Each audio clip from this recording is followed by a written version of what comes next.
capítulo 23.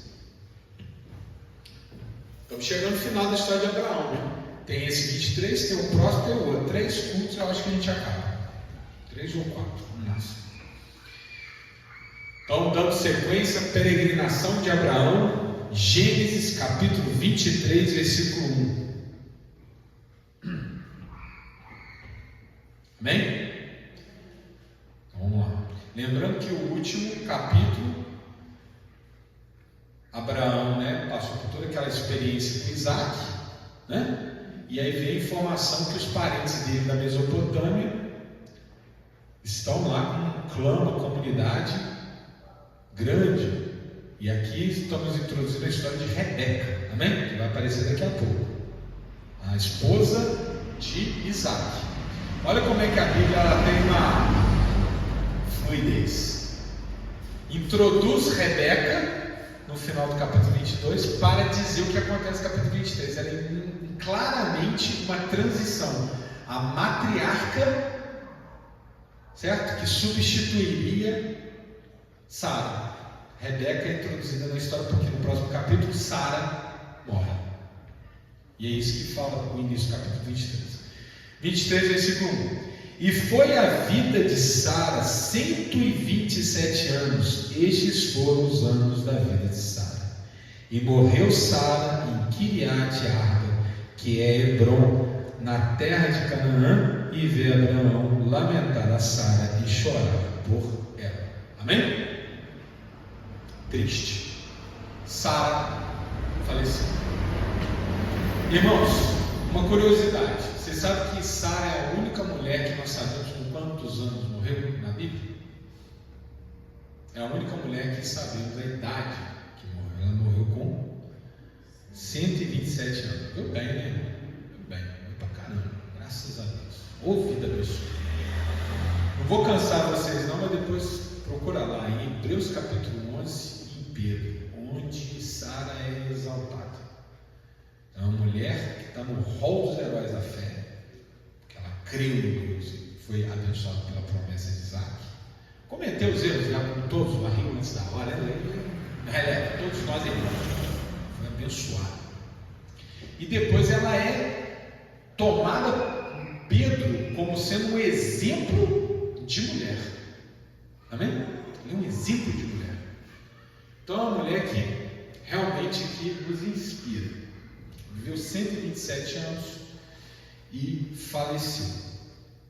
Ela faleceu em Kiriat Arba, que ficava lá em Hebron, que é o local onde os patriarcas vão viver, amém? Hebron. Então lá, eles estavam vivendo lá. Kiriat Arba, na tradução aqui, pode dar dois significados. Kiriat Arba pode significar a terra de Arba, que faria referência aos nefilins, que eram os gigantes.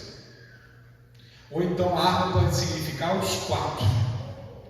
E aí a gente pode ir das duas direções, embora a primeira seja a mais aceita. A primeira direção é o nome que a região tinha na época de Abraão, e a segunda é o nome que vai obter depois, na época do autor, que é Moisés. Arba, os 4, por quê? Abraão, Isaac, Jacó, José, os 4 que foram sepultados nessa terra. Amém?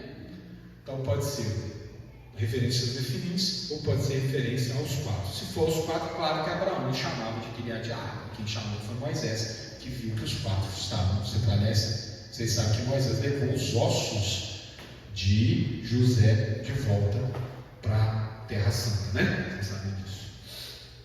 Ele teria sido sepultado lá depois, que ele foi sepultado originalmente no Egito. E Abraão veio Abraão lamentar a Sara e chorar por ela. A gente não sabe onde que Abraão estava, né? Mas Abraão veio, então ele não estava lá quando ela morreu. Ou ele estivesse em viagem, não sei, não tem como a gente saber. Mas o fato é que ele chegou, né? Ela tinha morrido, e ele o que? Chora, né? Ele lamenta. Ô irmão, é a vida inteira desse homem. E assim, ó, que bênção, meu irmão. Oh meu Deus, é assim que eu quero para minha vida, em nome de Jesus. Só que eu quero antes, amém? Segura aí, amém? Glória a Deus. Mas é assim que é bonito, né? Uma vida em comunhão, amém? Ele chora a morte de Sara. E ele, lamentar significa o quê? Significa uma coisa profunda, né?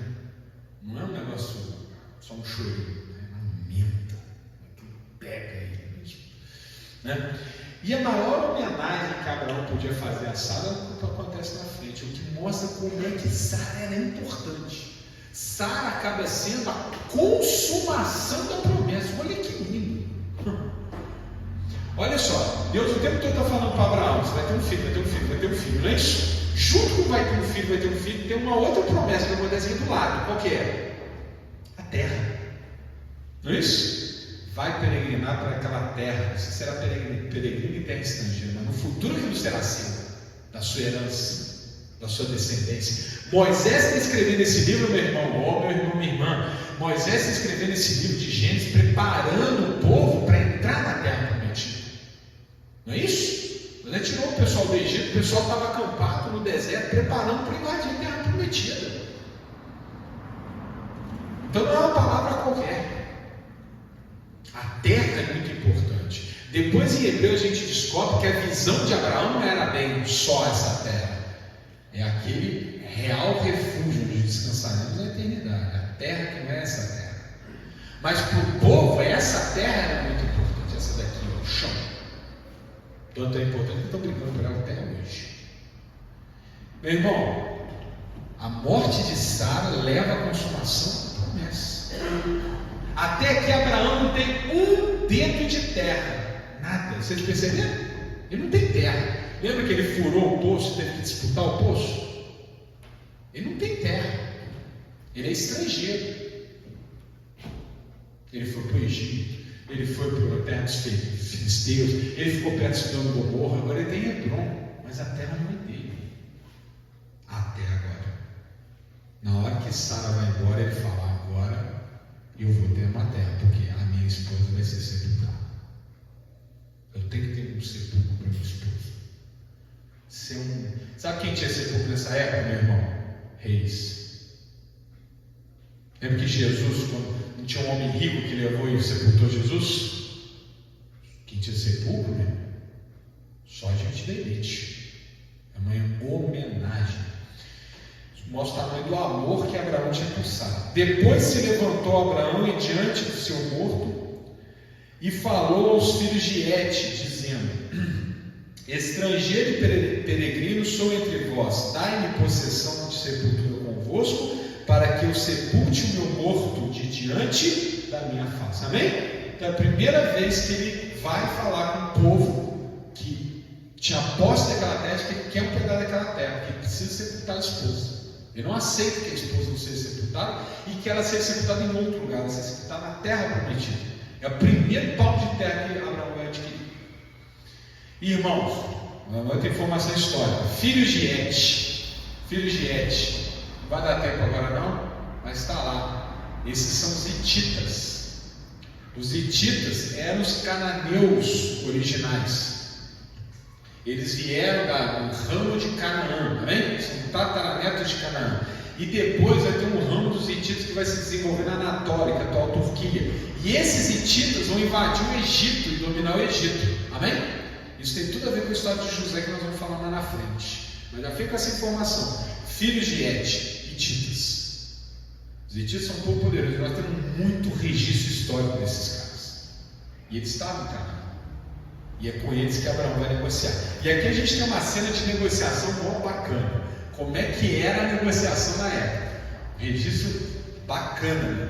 Como é que era o papo dos comerciantes? Olha lá. E respondendo os filhos de Et a Abraão, dizendo: ouve-me, meu Senhor, príncipe de Deus és no meio de nós, enterra o teu morto na mais escolhida de nossas sepulturas. Nenhum de nós te vedará a sua sepultura para enterrares o teu morto. Então eles estão falando, estão resistindo, falando: não precisa comprar, não, escolhe o que você quiser enterrar, você vai enterrar. Mas olha o valor que Sara tinha para Abraão. Abraão fala: não. Então se levantou Abraão e inclinou-se diante do povo da terra. Olha que interessante, olha como é que era a negociação. Um fala, o outro levanta, inclina-se, está vendo? E fala com respeito. Diante dos filhos de Et. E falou com eles dizendo: se é de vossa vontade que eu sepulte o meu morto de diante da minha face, ouve-me e falai por mim a Efron, filho de Zoar, que ele me dê a cova de Macpela. Então ele apela ao cara que tinha a cova que ele queria, amém? Então me dá lá a cova de Macpela.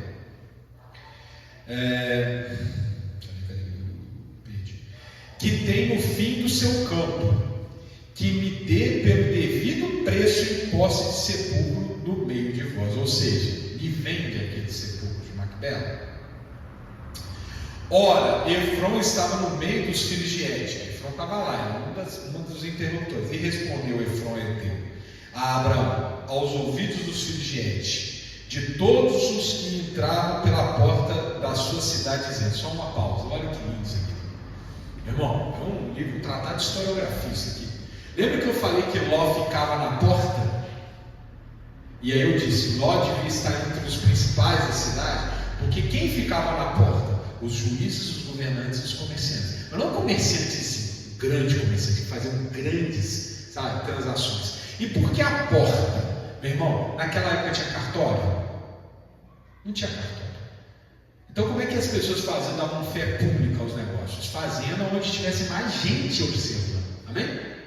Irmã Aline, você que vende seu automóvel, eu te dou tanto. Aqui, aí. Ô gente, estou dando dinheiro para a irmã Aline, agora me dá a chave, tá vendo? Todo mundo viu, eu não defraudei ela, eu não obriguei ela estava de pleno acordo, amém? Mas é para todo mundo ver. Amém? Ali que a coisa ela ganhava efetividade jurídica. Amém? Então, olha só, ele estava na porta. E olha, está vendo que tem uma multidão? Entre os filhos de Et estava um com quem ele estava negociando. E todo mundo dizendo, vendo, né? Está lá, de todos os que entravam pela porta. Então ali estava um maior fluxo de pessoas, todo mundo vendo Abraão negociando. Não, meu senhor, a negociação, os papinhos de. E eles são bons de negócio, né? O povo do Oriente Médio é bom de comércio. Não, meu senhor, ouve-me. O campo te dou, também te dou a cova que nele está. Diante dos olhos dos filhos do meu povo, te dou a sepultura. Vai lá, sepulta o teu morto. Então Abraão se inclinou diante da face do povo da terra. Olha, não se inclinou sobre o cara, inclinou para frente de todo mundo. Ô povão, estou aqui, eu não quero de graça. Amém? Está negociando. E falou Efron aos ouvidos do povo da terra, dizendo: mas se tu estás por isso, ouve-me, peço-te, o preço do campo o darei, toma-o de mim e sepultarei ali o meu morto. Então ele está insistindo para comprar. Isso aqui era papo de comerciante. Não, lá sepulta, ele está negociando. E respondeu Efron a Abraão, dizendo-lhe: meu senhor, ouve-me, a terra é de 400 ciclos de prata. Que é isso entre mim e ti? Aqui o negócio. Mas é só 400 quilos de prata. Que é isso entre eu e você? Vai lá e sepulta. Deu preço. Né? Abraão captou a mensagem. Sepulta o teu morto. E Abraão 16. E Abraão deu ouvidos a Efron. E Abraão pesou Efron a prata de que tinha falado aos ouvidos dos filhos de Et. 400 ciclos de prata correntes entre mercadores. Irmãos, isso aqui também é uma mensagem tremenda. Assim, a história aqui, ela dá o tônus da fala. Abraão não barrou. Abraão não questionou o preço. O valor que Sara tinha para Abraão está sendo evidenciado nessa transação. Abraão nunca teve terra. Agora ele quer ter terra. E ele quer comprar. Por que ele quer comprar? Para ninguém contestar. Vai ser de todas as gerações, vai ser o sepulcro da família. Lembra que eu falei no culto passado que Abraão está organizando a partida dele? Ele está deixando até o corpo da Sara no lugar adequado. E ele não barrou. Ele aceitou o preço pago. Amém? Devia ser um preço altíssimo. Assim o campo de Efron, que estava em Macpela, em frente a Manre, lembra que ele ficava nos carvalhais de Manre? O campo e a cova que nele estava, e todo o arvoredo que no campo havia, que estava em todo o seu contorno ao redor. Então ele comprou aquele campo todo. Ele viveu ali tanto tempo, nunca comprou, ele comprou agora. Se confirmava Abraão em possessão diante dos os olhos dos filhos de Et, de todos os que entravam pela porta da cidade. Fé pública, todo mundo viu o negócio, quer dizer, não tem o que questionar. E depois sepultou Abraão a Sara, sua mulher, na cova do campo de Macpela, em frente à mãe, que é Hebron, na terra de Canaã. Assim o campo e a cova que nele estava se confirmaram a Abraão em possessão de sepultura pelos filhos de Et. Ou seja, essa é a primeira posse de terra de Abraão na terra prometida. Amém? Uma última informação, a gente encerra. Essa cova está lá e nós podemos visitar. Está lá. Teve uma construção em cima da época de Herodes, tempo de Jesus. Foi feita uma construção por cima, um palácio. E ela está lá. E lá está sepultado não só Sara, Abraão, Isaac, Jacó. Certo? Estão todos lá. E pode ter inclusive visitação, não onde eles estão, mas no local. É um lugar santo tanto para judeus quanto para cristãos quanto para muçulmanos. E é uma terra de disputa, então tem dia que pode ir cristão e judeu, tem dia que só pode ir muçulmano. Não pode ir até o local onde eles estão, mas a edificação fica por cima. Tem uma porta, por exemplo, que vai para o sepulcro de Abraão, para o sepulcro de Isaac, o sepulcro de Jacó, só que é lacrado. Por ser um lugar santo, nos permite o que? Investigação. Mas teve um evento, só que eu vou cortar a história, teve um evento mesmo no século passado que um cara meio doidão conseguiu pular, entrou, desceu e pegou cacos de cerâmica no local. Levaram e fizeram uma investigação, carbono 14 está aí constatado. As peças que eles pegaram é do século 10 a.C. Abraão viveu em 20 a.C. Ou seja, o lugar já era um lugar de culto, de adoração, de presença, alguma coisa assim, 3.000 anos. Amém? Mostra forte indício de veracidade. O que tinham colocado? Ornamentos no local, desce a lei. Não chegou até onde era o sepulcro, só quando mexeu na terra. Pegou um caquinho e fez a investigação e constatou.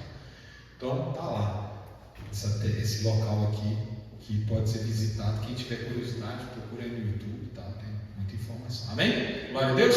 Uma salva de palmas para o nosso Deus maravilhoso.